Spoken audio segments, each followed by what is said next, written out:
Hello friends, સ્વાગત છે તમારું આજના ફ્રેશ નવા બ્લોગમાં। આજે બનાવવાની છે બટેકાની ચિપ્સ એટલે કે ફ્રેન્ચ ફ્રાઈસ। તો એના માટે તુષારે લીધા છે 6 થી 7 બટેકા અને બટેકાનું જે કટર આવે ચિપ્સ બનાવવાનું એમાં આ રીતના તુષાર ચિપ્સ બનાવે છે। એક બટેકું રાખી દેવાનું, પછી ઉપરથી કરવાનું પ્રેસ એટલે એમાં ચિપ્સ બનીને રેડી થઈ જાય છે। તમારે ચાકાથી ન કરવી પડે। જો આ રીતના પ્રેસ કરવાનું જોરથી એટલે બટેકાની ચિપ્સ રેડી થઈ જાય। ચિપ્સને રેડી કર્યા પછી 2-3 પાણીથી ધોઈ નાખવાની મિત્રો, એટલે એમાંથી બધો ધૂળ ને એવું હોય તો વયું જાય।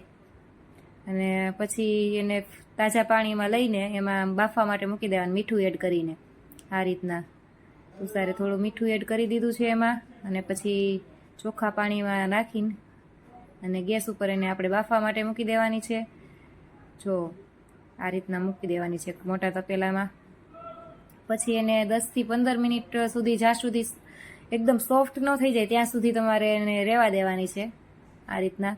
પછી સોફ્ટ થઈ જાય એટલે એને ઠંડા પાણીથી વોશ કરી લેવાની છે। ઠંડા પાણીથી આપણે એને સરસ રીતે ધોઈ લેવાની છે।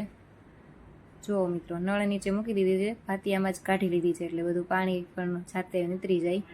અને ત્યારબાદ એને એક સૂકા મસ્ત કોટનના કપડું હોય એમાં, અથવા તો એક પેપરનું ન્યૂઝપેપરમાં આ રીતના સૂકવી દેવાની છે। આ રીતના તમારે 20 થી 15 મિનિટ સુધી એને સુકાવા દેવાની છે, જ્યાં સુધી પાણી એબ્ઝોર્વ ન કરી લે ત્યાં સુધી।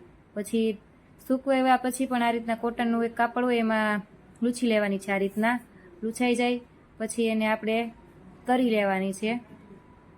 હવે ગેસ ચાલુ કરવાનો છે, ગેસને ફૂલ રાખવાનો છે અને ફૂલ તેલ આવવા દેવાનું છે। ત્યારબાદ એમાં આપણે આ ફ્રેન્ચ ફ્રાય નાખીશું અને જ્યાં સુધી કડક થઈ જાય ત્યાં સુધી મિત્રો એમાં રાખવાનું છે। ઓછામાં ઓછું તમારે 10 થી 15 મિનિટ સુધી રાખી મૂકવાનું છે અને એકદમ કડક રીતે એને તરવા દેવાની છે। જો કડક થઈ જાય એટલે આપણને આમ ઝારામાં આ રીતના આપણે ઊંચો નીચો કરી એટલે ખબર પડી જાય, અવાજ આવે તો કડક થઈ ગઈ હોય।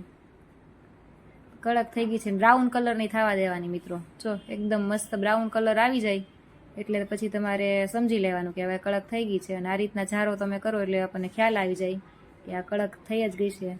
પછી એને કાઢી લેવાની છે અને પછી એની અંદર આપણે ચિપ્સનો જે મસાલો આવે છે એ પણ તમે ઉમેરીને ખાઈ શકો, બહુ મસ્ત લાગે છે। અને નાના બાળકો માટે તમે આ બનાવો તો એ નાના બાળકોને તે બહુ ભાવતી હોય। જો આ મેં ગજેન્દ્ર રાજનો મસાલો આવે છે સ્પેશિયલ ચિપ્સનો જ, એ નાખે છે તુષાર। જરૂર પ્રમાણે આપણે જેવું ખાવું હોય, જે સ્વાદ પ્રમાણે તમારે મસાલો ઉમેરી દેવાનો।